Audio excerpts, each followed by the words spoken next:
I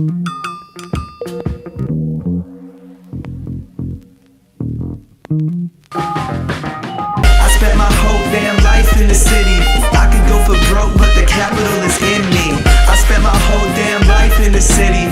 Anywhere I go, DC's coming with me. I spent my whole damn life in the city. I could go for broke, but the capital is in me. I spent my whole damn life in the city. Anywhere I go, DC's coming with me. I spent my whole damn life in the city. I could go for broke, but the capital is in me. Welcome, everyone, to District Divided, a DC sports podcast, more specifically, a Washington Commanders podcast. I am Amit. That is K-Dot. Today's episode, we are previewing the matchup at the undefeated Philadelphia Eagles. We've done this before, K-Dot. We did this last season when the Eagles were undefeated, and we came away with a victory. Will we this time? Now, before we begin the episode, please like the video. Please subscribe to the channel. Hit the notification bell. Comment. We always read that in the comment mailbag at the end of the episode. And K-Dot, share that shit. Share that shit. It helps us out a whole lot. So please do that. Why don't we go ahead and jump into the episode? So the 2023 Philadelphia Eagles right now look very, very good. It's once again, they represented the NFC in the Super Bowl last season. And if not for a defensive holding, maybe are Super Bowl champions.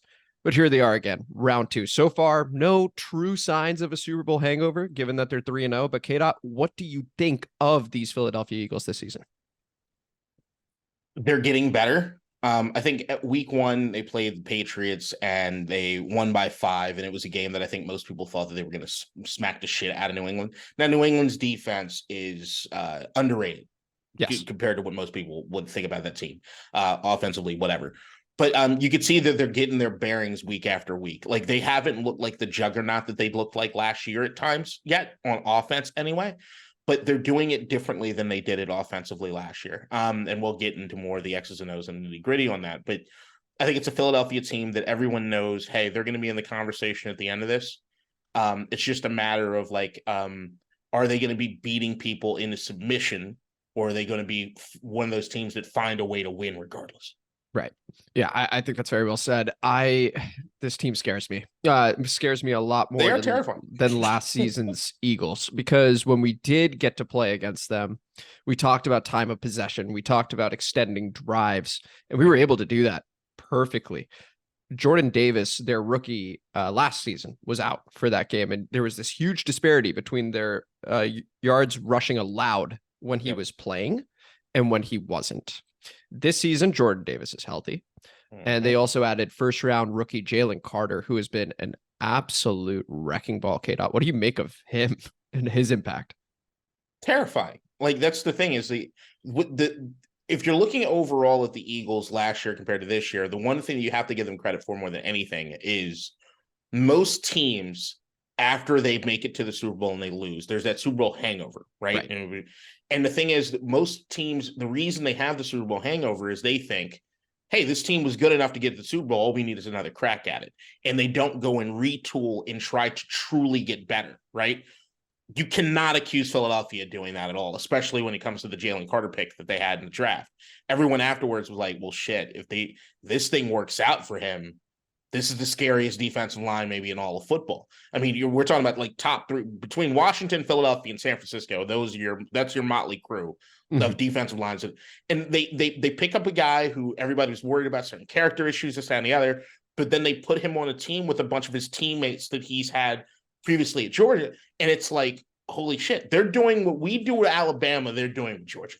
Right. And it's, when you get that sort of buy-in, when you have a dude that might have some sort of competitive issue, but he has the other guys that they know they have experience with getting him motivated and creating that competition.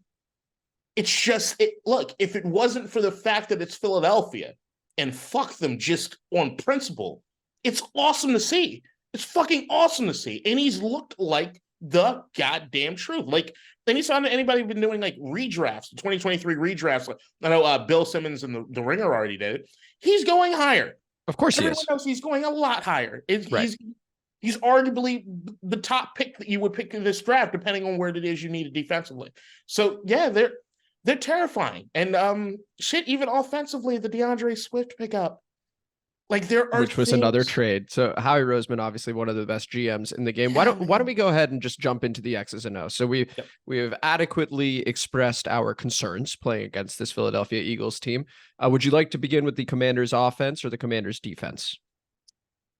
Let's go defense first. Let's go defense first. Sam Howell offense. Sounds good. Okay, so we're going to begin with the preview of the Philadelphia Eagles offense against our Washington Commanders defense. So K-Dot, overall, this matchup is, I'll go ahead and start, actually. This is a soul-sucking team, the way that the Philadelphia Eagles play football right now, because last season, you saw the emergence of Jalen Hurts as a MVP candidate, as the spectacular quarterback throwing the ball when people had some concerns about that. Well, like you said, they picked up DeAndre Swift for not a whole lot. He's averaging 7 yards a carry. And when you combine that with what Jack Del Rio described as the rugby play, which is the little tush push, the unstoppable Jalen Hurts, 4th and 1, 3rd and 1, whatever. In theory, just logically, if you get 7 yards on first down with DeAndre Swift and you run that tush push twice or 3 times, it's a first down every single time. They have the ability to be the most boring football team on the planet and also be unstoppable at the same time if they were to choose. Okay, how do we slow down this Philadelphia Eagles offense? How do we do it? Prayer. Through prayer. We're on the same page, my friend. Look, here's the thing. You got to stop the run. That's the primary, first and foremost thing above all else that Washington has to do. And here's what Washington has not shown that they're able to do: stop the fucking run.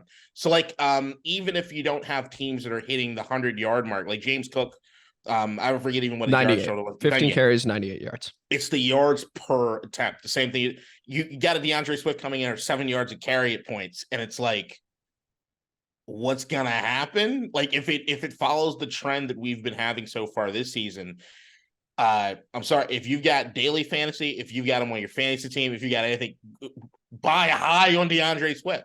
Like, it's got to be the Washington defense shows out this particular game in stopping the run, something that they have not shown so far this season they're going to be great at. So hopefully they can get it right. They have the talent. We talk about that front four. It always is early on the season when I look at this defense and I look at the defensive four, and this is why I give Jack Del Rio a lot of shit. They play undisciplined. There's an undisciplined approach to what it is they're doing with the front four. When you see the Eagles, I know we're going to talk about them in a second, but when you see what the Eagles do defensively sometimes, in the sense of the way they'll use Carter, and there feels like there's an actual scheme across the front four, and they're using certain guys to leverage and get other guys open.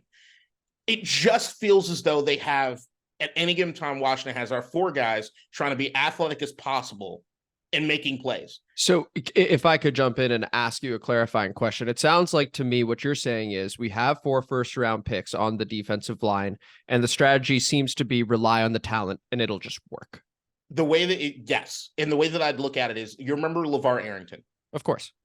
LeVar Arrington was an absolute freak. And the thing with LeVar Arrington that became the issue when defensive coordinators came in was, do you let him freelance and do his athletic thing, or do you have him play within the scheme? Certain coaches, certain people have different philosophies on it, but to me, there's always, you have to combine the two. Otherwise, you're not going to get the best out of the player. And I still think with the Washington front four, we're not getting the best out of these 4 because they're not playing as a unit as well as they should be able to. It's what we're seeing as far as the next component, which is when we talk about stopping the run. It's not just DeAndre Swift, it's Jalen Hurts. We saw Josh Allen and the quarterbacks. You talked about it. We talked about it. I said they needed to get after Josh Allen and hit him at least, right? Yes. And they couldn't even do that. You're talking no sacks, 1 quarterback hit during that Buffalo game. So they couldn't get to him. But then also what was even more troubling than that was that when in the attempt to get a hand on him, they did not have any sort of containment. And then anytime that he really needed to, he could run to go get the first down or extend some drive. You can't have that happen with Jalen Hurts because he will make you hurt. Nice. I hate what I did. I didn't mean to. Did you see the regret immediately? Yeah, and my nice was very sarcastic. Yeah, I got it. Yeah. They have to contain the run. That to me is the most That's the biggest aspect of this game if we're going to have a snowball's chance in hell. But K-Dot, can we? I don't know. That's right? The thing. Because that's always going to be the case. Let's stop the run, force the QB into a passing situation. But the thing that gives me hope is that it starts off like this every season. It starts off where they are playing undisciplined. It starts off with them giving up the run, and then they start playing more stout defense as the year goes on. I don't know if that's coaching. I don't know if the guys finally are just sick and tired of getting ran on. I don't know. Right. But it does usually change at some point. I'm just hoping it changes now compared to later. Because if there's one thing on the offense for Philadelphia that you can kind of point to and saying, okay, they don't feel like the juggernaut, is Jalen Hurts' passing numbers are not that great. That's what I wanted to touch on. I think you hit on the point for me. You're rolling the dice either way. The same sort of deal as the Buffalo game last week. Yep. You're going against a really, really good and talented offense. But if you're going to lose, let it be the QB that's not in form. Now, for Buffalo, we rounded Josh Allen into form. We did everything we could to go ahead, bud, have yourself a great season, and thanks for stopping by. So let's see if this happens again with Jalen Hurts, and then we could talk about the secondary, we could talk about the linebackers, and we could talk about coverage. I'm hoping last week was just a one-off. We're going to see. But I think put 8 in the box. You got to go one-on-one with A.J. Brown and DeVonta Smith. There's a reason you drafted Emmanuel Forbes. And let's see if Jalen Hurts is just not accurate on the day. It's going to take something like that, because if you go 7 or God forbid 6, the holes that the Philadelphia Eagles offensive line has shown they can produce. You've got Troy Aikman saying he would average 4 or 5 yards a carry. And I found myself going, you know what? Unlikely. But the fact that it's not a flat out no is frightening, right? Like that's how big these lanes are that are being created by the Eagles offensive line. That is where we need to win. And we're going to need help. Even though we have 4 first-round picks on the defensive line, they're going to need help. Stack it, pray, and hope that Jalen Hurts makes some mistakes, maybe a tip ball. That's what it's going to take, K-Dot. Any other thoughts before we move on to the Commanders' offense against the Eagles' defense? I'd go even as far to say 9 in the box. 10. No, I'm not. Dude, right, calm it down, brother. Calm it down. All right. Simmer down now. Simmer down. Yeah. 8 though, for real. 8, yeah. But I think what you have to also realize is Washington is, and before we flip, because this to me is the perfect segue, let him beat you. We're going to get beat with A.J. Brown and DeVonta Smith. Accept that, guys.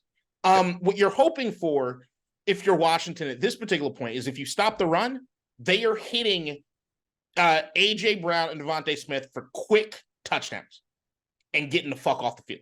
So, like, if you look at what Washington did when we beat Philadelphia last year, Jalen Hurts' numbers looked pretty fucking legit. He just didn't have that many opportunities to do it, right? So it's like they scored fast. That game, their first 2 drives, they get a touchdown on each one last year.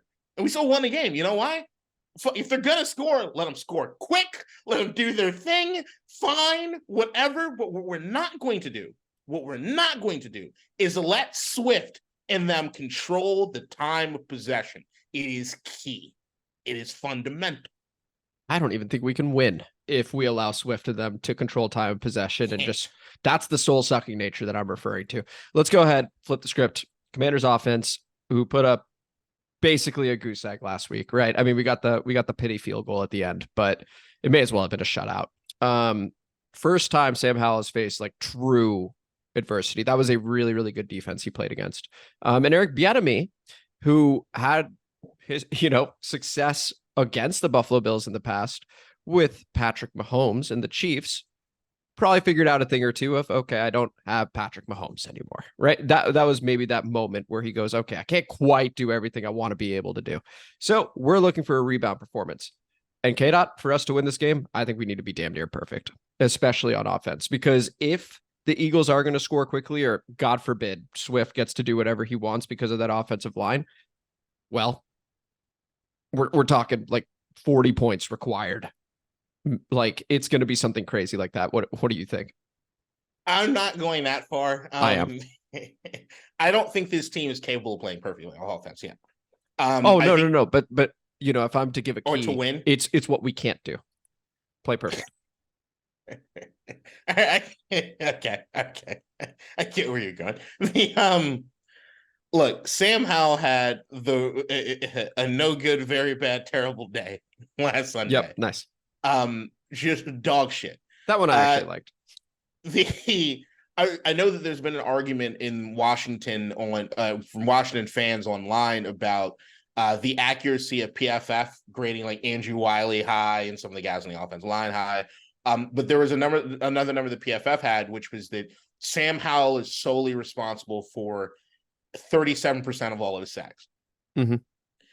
That's a very, very, very, very, very high number, guys. That's to say an extremely high number. And I love when you heard Sam in the press conferences this week. He took full responsibility. He didn't Zach Wilson it. I need to be better. I'm not blaming anybody else. I need to be better. And I think we all know that. I don't think what we saw in Buffalo what we saw against Buffalo is going to be who we are. I don't think it is. Right. I don't think that the blowout that we sustained with Buffalo is going to be something that we see happen again. The wheels came off at the end, and that final score is not indicative of the way the game itself went. And I think Philadelphia is a very similar boat in that way. If you look at that game last year, we weren't perfect on offense, at least throwing the ball or what have you. Taylor Heineke had a pretty good day. He had a very good day.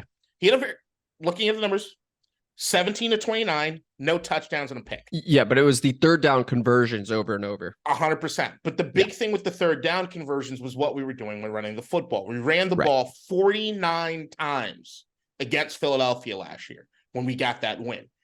The combination between Taylor Heineke running, Robinson and Gibson running, as well as Curtis Samuel getting a few. That's got to be what we're doing. And the thing is if you're looking at that, we've been fairly successful. We decide to do that during games.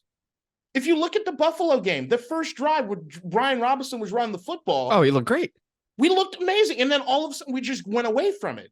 There is something to be said about if we are going to run the football the way that I think we've shown we can this season and stick with it and set up Sam Howell for those third and shorts. That's where you're going to have the ability to have the success. Because even if you look at last year, the first drive that we have against Philadelphia ends in a turnover. It looked like everything was going to go to shit. Right.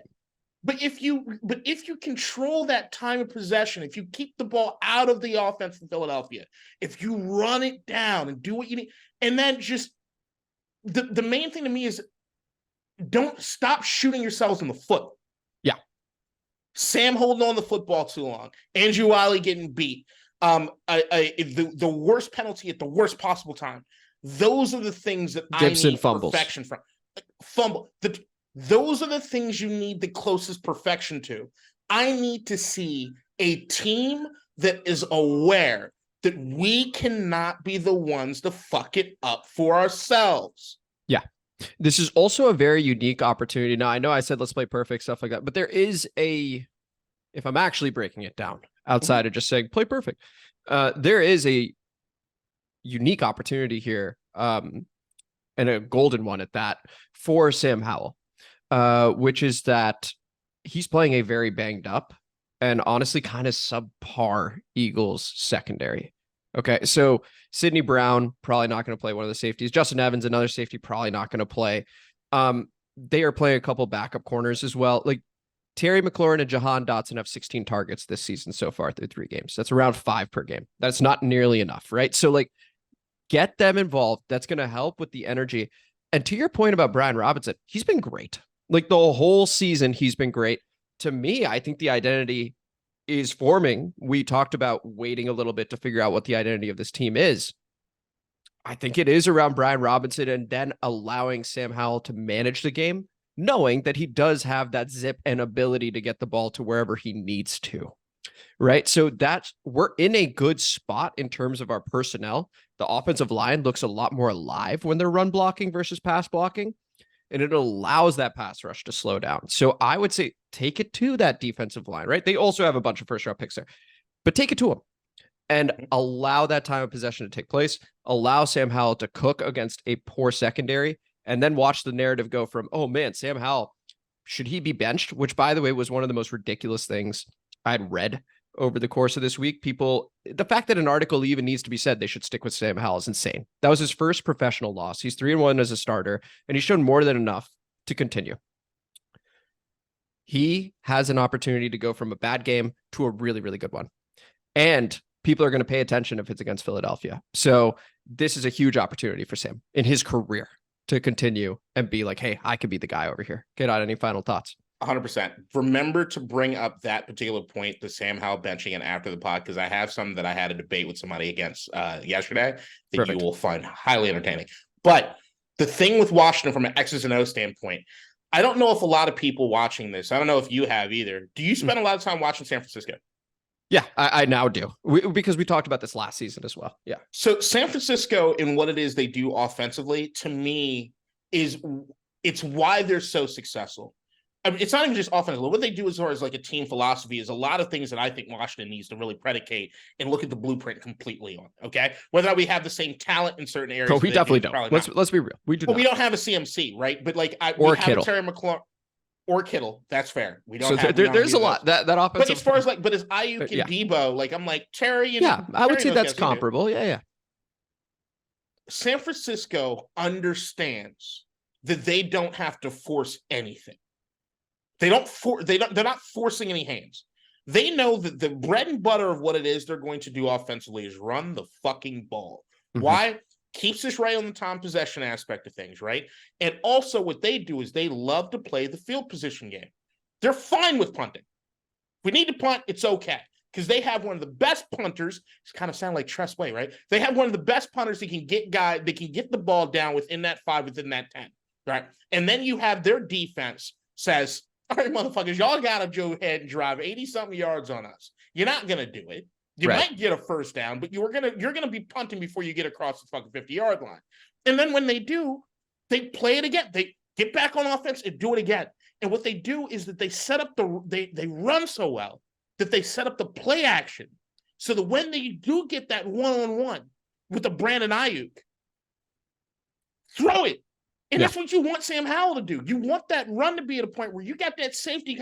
That safety's got to come down because Brian Robinson's been putting a fucking clinic on people. And Sam sees, I got Terry one-on-one. All right, boys, let's go. And you fucking take that shot. You've got to take your shots smart. It's not just throwing up 50-50 balls. It's setting people up, setting the defense up so you have the most success you can possibly have. We have the guys here. But Eric Bieniemy, I think, is doing a good job as far as the way he's scheming some of the wide receivers. There was some stuff in the All-22 in the Buffalo game where I'm like, all right, some of the receivers weren't getting as much separation as they needed. Talked about wide receiver spacing. Yep, that's also been a conversation.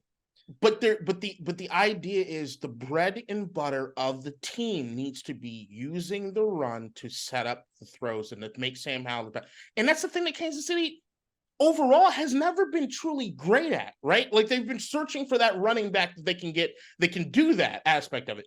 But they have Patrick Mahomes that can overdo any of them. Right. But you have a Patrick Mahomes that doesn't he's just that talented. We don't have him. Correct. We don't have him. So you have to play within the scheme. No one does. Understood. And I think it's a good point. And again, just to our overall point, I think you and I are both making is we're beginning to see the identity here, which is run and then use Howell to make the manageable plays. Right. So let's go ahead. We're going to jump over to our predictions and we'll get to what that face was in just a moment. The over under is set at 43.5. And the spread is Philly by 8.5. So K-Dot, the usual. I need a score. I need a winner, player of the game. If you want to quickly address what thought you had before you do that, go ahead. It's an identity if we choose to make it so, and in Buffalo, we decided not to. Yes, I agree with you. Right. So it's like... From the fan perspective, from our perspective, it seems like we see the identity. It's a matter of, is it called that way? Yes. Gotcha. All right, based on everything I've seen up to this point with this team in this season, 33-20, Philadelphia Eagles. Player of your game, DeAndre Swift. This is based on what this team has shown me. Can they change it? Yeah. But they got to show it to me first. Okay. I have 35-17 Philadelphia. Because I do think it is one of those things where it's early in the year. we've now beaten it with a baseball bat, this idea of the identity and what it's going to be. I think that while we can see it, doesn't necessarily mean that those really close to the situation can see it. There's still probably some hopes on what we can do and things like that. A lot of tinkering occurs early on in the season. It is a new OC. It is new ownership. Like the offensive line's figuring it out. 35-17 Philadelphia. I also have DeAndre Swift as player of the game. As of right now, K-Dot, I'm trying to even rack my brain about like a Philadelphia-San Francisco game would be super fun to watch because I think San Francisco has that opportunity to slow down the run and see what happens. Few teams that I'm looking at, just going through every single NFL team, I'm not sure how many can stop Philadelphia right now in this very moment. So I've got, in terms of stopping that run, right? That soul-sucking ability, it's looked overwhelming to two different NFL teams back to back. Yeah. Hopefully we don't make it 3 in a row. Hopefully we do stop it. But yeah, as of right now, tons of momentum for them. Let's jump over to the comment mailbag where we have 3 comments. First, beginning with Vindo. OG, shout out Vindo. To be fair, the NFC East lost every game this week on to the Eagles. And this was, just to be clear, written before the Eagles played the Buccaneers. The Eagles did win. DeAndre Swift, what was it, 16 carries, 130 yards. We'll see what ends up happening this week. Then we go to Pally for life. Shout out Pally for life. 3 orders of business. Number 1, I'm still mystified why some of my comments were deleted in the past, but feel I'm emotionally ready to get back on the proverbial horse. That is 1. 2, I agree with K-Dot. The game felt closer than the score let on. Do you two think a loss like this galvanizes or deflates the locker room? I believe Terry and John have the boys working hard this week, ready to right the ship. And number 3, protect Sam with the run game, like we're saying. I'm afraid more damage will have him seeing ghosts. Shout out Sam Darnold. Monsieur XPS, share that shit. Appreciate you, Pally, for life. But the question, do we think the loss like this against Buffalo galvanizes or deflates the locker room, K-Dot? Well, for his first point, YouTube has strong policies against anti-Semitism in the comments. They're just doing their job. That's a good point. 2, number 3, agreed. And then number 2, the question you asked, I don't know. This team has so many question marks about who it is they are at this particular point that I can't make a ruling one way or the other. I will say overall, if I'm looking at least what I feel in like the pit of my stomach, I don't know. I'm more skewed towards I don't think it'll be good. Mm-hmm. But it also might be just because of the opponent we're having at this particular point in time. But if they show out, I'm willing to. I need them to prove it to me. I'm not going the other way around. Yeah, I would go galvanize only because I think that faith in your quarterback is how that question is typically answered. And from what I can tell, everyone believes in Sam Howell in that locker room right now. So I would say galvanizes. Now, if we were to go on a losing streak, or if we were to win one, lose one, win one, lose one, and we're beginning to realize Sam Howell's not the guy, I think that's a different answer to the question. But for the time being, I would say it galvanizes and goes, okay, Sam finally had a bad game. Let's see how we go from here. Let's roll. Let's adjust from the mistakes and proceed. But we'll see. Look, man, Sam he got sacked a lot in college, and he's on pace for 109 sacks, which will beat the David Carr sack record by over 30. We believe in you all we want. If you're getting hit that fucking much, bud, he's just not going to be right. So it's like you can have. Well, but you know, it's so much easier, and people talk about this all the time, K-Dot. It's so much easier to teach after a loss than it is after a win, right? Because a win can sometimes reinforce poor behaviors. Getting your ass whooped the way we fucking did, you could easily go to Sam and go, by the way, you maybe held it a little too long a couple times, and he would be much more receptive this time around because we lost by 34. Versus if we won and he goes, yeah, I get what you're saying, but also it's working. But let me ask you this. So even if the coaching, what I'm hoping is that, yes, Sam does the exact 180 than what he did last week, right? This is the Eagles defensive line. So like, even if you have done a lot of the things correct that you necessarily, there is another angle of that defensive line is just purely a lot more talented than our offensive line. Mm-hmm. And even if you're doing things right, Sam, you're still going to get your brains bashed in. And if that's the case, to me, it's not a matter of like what lessons get learned. The physical act of getting your ass kicked as a quarterback does something to you. Oh, certainly. So like that's we've seen it. There's right. So many examples of it. Yeah. So that's my only concern is that even if Sam gets coached right, I think this particular opponent, after coming off to that game, if he won 80s and they do a great job, sky's the fucking limit, and I'm all there. This is going to be really hard to rebound against these particular guys. But I also think the more I think about it, and maybe this is me putting on some romanticized glasses or, rose tinted glasses, is I cannot think of a better opponent to go against after what happened against Buffalo, right? Another fantastic defensive line, right? Where you go, you can really hit home the point if it goes badly again, right? And you go, this is the NFL, son. Like it has to get out quicker, right? Good sell, bro.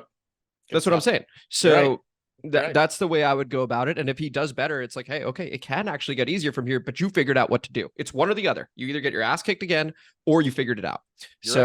That's where I'm at with that. And the final one, my generic name, also known as former co-host of the show, Matt Regan, lion emoji, eyes emoji. And this was actually posted before the Lions beat the Green Bay Packers 34-20. Appreciate you, Matt. Man, the Lions, you talk about an early interception, right? Goff throws one early and it's 3-0 Green Bay. And then all of a sudden, what is it, 27-3 or something like that? Like the first possession does not always suggest what the game's going to be. But my goodness, hey, the Lions, they look good.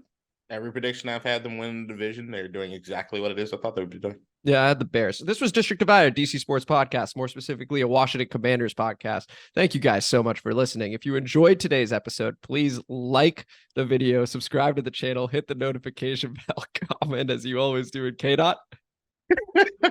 Share that shit unless it's Ahmed's Bears prediction. My God. I was looking at the rest of it. Hey, Cleveland looks good. Like, there are plenty of good picks in there. But my God, I was looking through it before this episode and was like, I really did that, huh? I really drank the Kool-Aid. We appreciate you guys. We will see you guys hopefully with the Shades of Monday. But we'll definitely see you to recap it after the pod begins right now.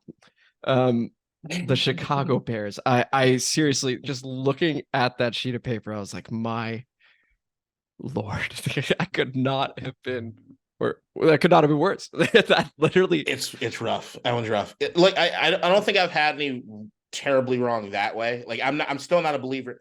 I'm a believer in the Browns defense. I'm not a believer in anything else on the team, especially with Nick Chubb going down. Right. But the only thing I've had to apologize, like I apologize, Sean McVay, for ever doubting you, even with your entire team full of rookies. I know you can't coach them. What a coach! What a coach! McVay's insane, and I should have never. Like I thought that he was, because he tried to leave last year. Remember? Yeah. So we thought it was just like, okay, fuck it, I'm out. Caleb Williams, I've won my Super Bowl. Yeah, who cares? I thought it was this year. I'm coming back. We're just gonna try to vie for Caleb Williams. It is what it is. And then it's like, no, McVay's doing some of the best coaching he's ever done. Right. Yeah, that's been insane. In Arizona, playing so much harder than anybody expected him to. I was wrong about that. Yeah. So right now, easily my worst pick. Oh my God, is the Bears. Looking at yours, I think you're in a good spot. I am. Yeah. It's the Bengals winning the North that as of right now, that doesn't go.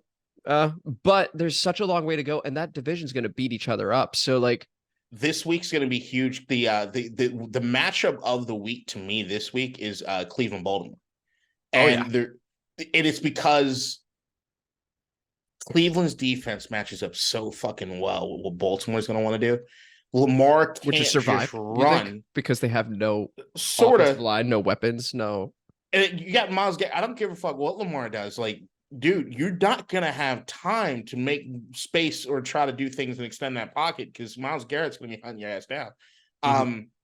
If Cleveland can pull that game out, then I still feel pretty good about the Bengals pick, because I do think the Bengals can come on if the rest of the guys got beating each other up. Right. Bengals always start slow. Let's talk about Sam Howell. You had mentioned wanting to chat about Sam Howell, so why don't we go ahead and do that? Well, it's less about Sam Howell. It was okay. The benching of Sam Howell, right, was the topic that. What was floated to me is another name that we have mentioned previously. The Minnesota Vikings haven't won. Right. Kirk Cousins might be up. Mm-hmm. If Sam Howell continues getting sacked at the rate that he's sacked at, and Washington's in a place where we're not going to have a good low enough record to go get to go get Caleb Williams. No. Do you think? No. Oh, hang on. What do you mean hang on? I know what you're go ahead. Complete the question. Is it potentially in Washington's best interest with the defense the way it is and with the weapons we have on offense to go get Kirk Cousins? Fuck no. It's a one-year rental. Absolutely not. For what? We're not suddenly going to become Super Bowl contenders. Maybe. Did you see on the same note, being interested in Jonathan Taylor? Like, yeah. But so that to me, the reason I even bring it up is that after seeing the Jonathan Taylor thing, makes me think I don't know what we're doing. So I think yeah, that's fair. So I'm saying, like, if Sam Howell goes out against Philadelphia and we give up 10 sacks, if it gets double digits this week, if we give 10 sacks. By the way, that's entirely possible. It is. I need people to know that. That is certainly possible. So if it's 10 sacks, we don't score 10 points on offense, and Philadelphia blows us the fuck up. Yeah. No, still no. Because what do we just talk about the common mailbag? Like, this is a good opponent to have after what occurred last week to reinforce a point, right? Or to see how the young guy turns it around, young guy being Sam Howell here. So I think it's okay. I think it's still process over outcome. We still have plenty of stuff to work on. This would also be the second straight week that the defense gets smoked potentially, right? So like there's still plenty to work on in the meanwhile. Go ahead. One more thing. We also got to discuss our schedule for next week because we play on Thursday night. We do. Now, what happens if we lose to the Bears? Well, then they're on their way to winning the North, son, and I'm back in play. If the Bears, hold on, let's say double-digit sacks from Sam Howell this week. Let's say the Bears' defense sacks Howell 7 or 8 times. Okay, we got a problem. Yeah. No, they're. By the way, I know I'm talking about process over outcome. Process over. If he gets sacked 8 times by the Bears, 9 sacks against Buffalo, anywhere from 7 to 10 against the Eagles or more, and then another 8 against Chicago. And remember, I think the Denver Broncos' defense, okay, throw it out there. They had a pretty successful sacking day of them. Is dog shit outside of Patrick Surtain. So yeah, we talked about how Sam Howell should have some time. If we go back-to-back losses and Sam Howell's getting, if the average sacks is hovering around 8 or 9 between the next 2 games, I'm willing to say let's go. Kirk Cousins. Absolutely not. I wouldn't want to put anyone. I know that it's probably stupid and I'm wrong, but I might do it. Fair enough. What would I do? Okay, so if what a hypothetical. If we lose 3 in a row, basically, right? So we lose to the Bears as well, and Sam Howell's just getting railed out there. Is that right? That's the hypothetical. He's getting railed, and it's his fault. And right. Well, then I guess you continue playing him until he dies, and then you, dude, your life's on the line. Surely you make a change, like surely. And then Jacoby comes in. And then we go, okay, we should, in theory, have a nice pick. You know, let's have a look and see what happens. Because we could. At that point, dude, we lose to the Bears 2-14 or 2-15 is on the table. Okay? Oh, 100%. Like, especially if we lose badly. Like, that's a home game on Thursday.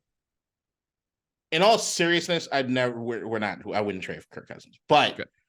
I believe in Sam, also, to be clear. I think he's good enough to be a starter in this league, and he certainly has things to improve on. Absolutely. Here's what I say. Sam Howell has an NFL arm. Yep.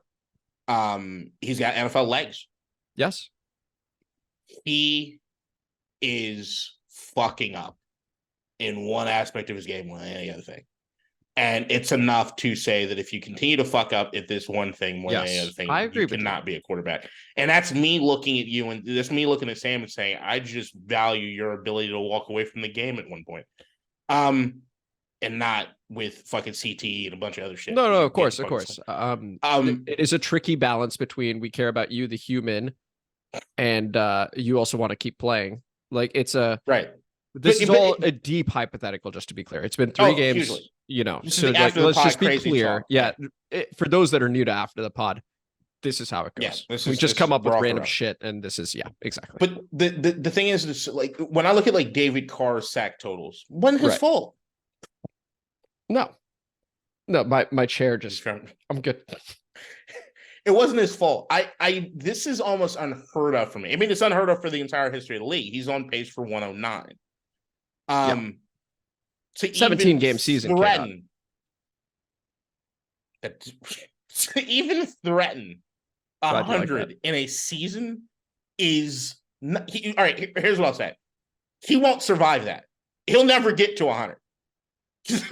Wouldn't it be really impressive though if he did?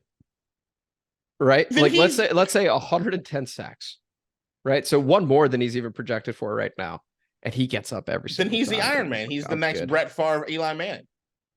Pretty cool, right? I don't want Brett Favre. Don't you like Brett? The player. I need to be very clear. The player.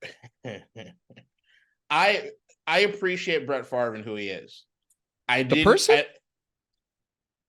they're one and the same, because I appreciate Brett Favre in the sense of I do think there's an element of quarterbacks that I miss in that gunslinger mentality. But I also think that the way that the game has changed now, the way that defenses line up, the way that it's easier to get the ball to the wide receivers, the concepts and everything right now, there is less and less and less space for guys like that. Like Josh Allen annoys me more than I love him. I will always pick Justin Herbert over Josh Allen. And anybody asks me like why? I do too. I do too. I see him throw the ball and he does everything that he needs to within the realm of the system, and that's what I prefer. Yeah. There's also an element of Brett Favre. Brett Favre has a Super Bowl. Brett Favre has a few moments that'll always be in the upper echelon of our thoughts when it comes to football. He also has more terrible moments than anybody I can ever think of. Oh my gosh. Do you remember that Saints pick? The Vikings were in field goal range. For no reason. Across his body. Dude's like 37 at the time.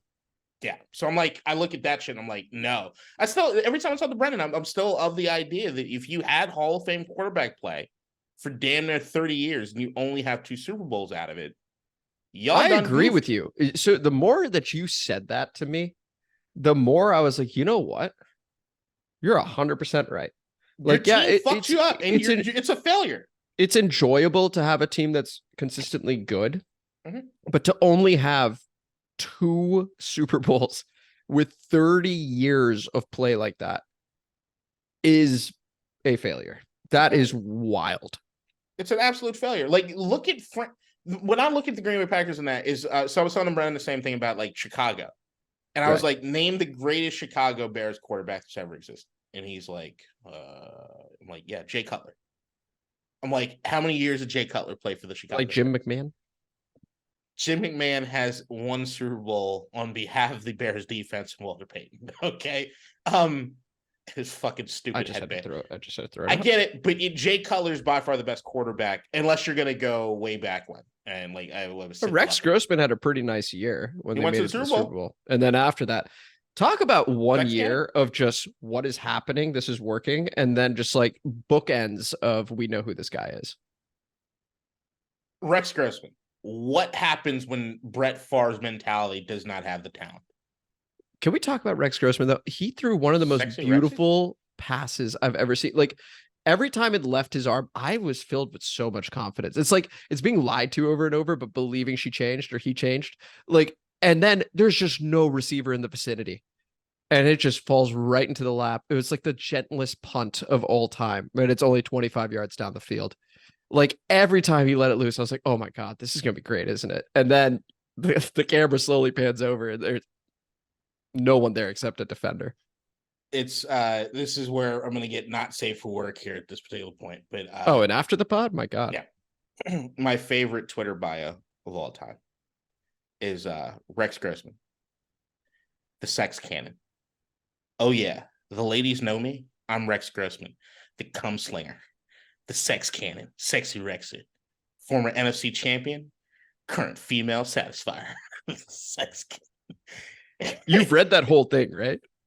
Oh no, yeah, of course. Fuck it, I'm throwing deep. Yeah, it's like, incredible. Oh, the ladies know. They're getting wet just thinking about it. This is the greatest thing ever. Well, I love Rex Grossman. So like, there's the element of still, even with Brett Favre, like even when I think about him and think of his play, right? There's certain aspects that you just love. It feels like backyard. This is the way football's played. It's just fun, right? It's just fun. Of course, you need those guys. Josh Allen, it's tons of fun. When you don't have a vested interest in him, he's a lot of fun. But there's like, he's gonna fuck it up constantly. But I'd always pick the guy who's gonna be more within the system or do this, that, and the other. And it's, I don't know. But as far as bringing it back to Washington, and as far as the Sam Howell thing, I really, really, really want to see him do better as far as protecting himself. I am concerned. Yeah, I'm just concerned. And like the Eric Bieniemy aspect of it is Eric Bieniemy's been a running backs coach. When he was in Kansas City, you know that Andy Reid's talking to Patrick Mahomes about mechanics and stuff so much more than Eric Bieniemy could ever do that, right? Right. But and I'm blanking on our quarterbacks coach right now. I can see his face in my brain or my head, but I don't even think I know our QB coach off the top of my head. Yeah, God damn it.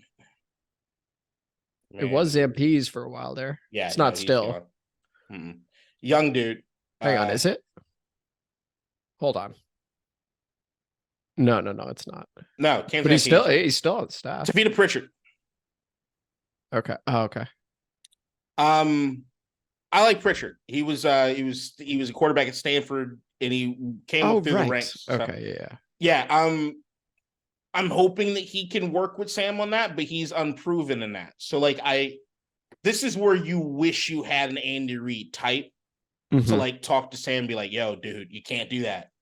Because right now it's just he's still doing the same things he did since college. And it's just that and you got it. You got to but the thing is, K-Dot, that's so natural, right? Because no, I say it is early on. Absolutely. Because what ends up happening is you figure out what gave you success at the prior level and you end up applying the same thing. It's got to come out of you at some point, but that is the first instinct. That's why you see guys sit for a year, 2 years, whatever, because they need to get that out of you. Not this.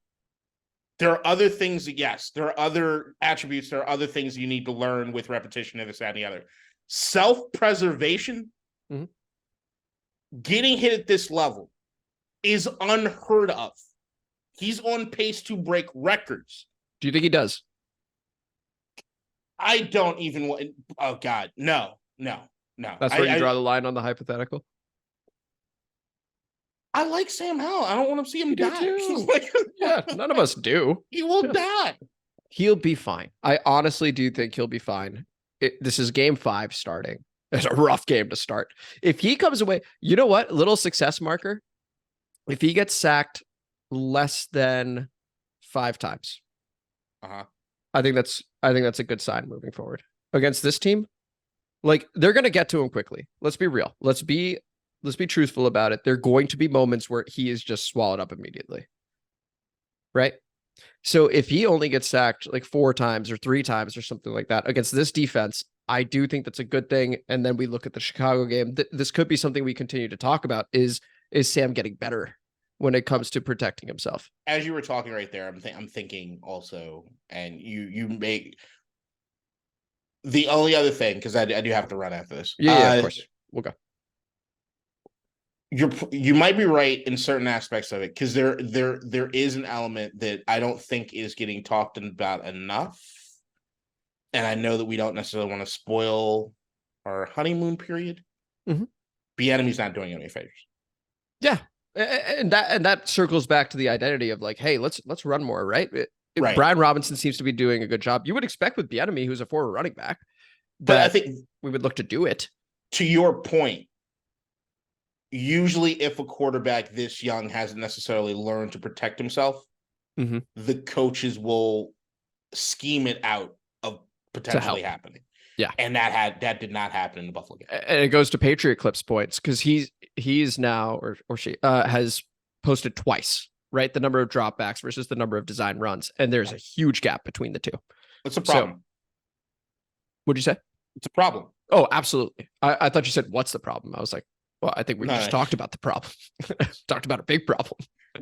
But anyway, we will see you guys next week. Well, hopefully a Shades Monday. We'll see you guys soon. I guess. Bye. In DC, we're just hoping that you listen.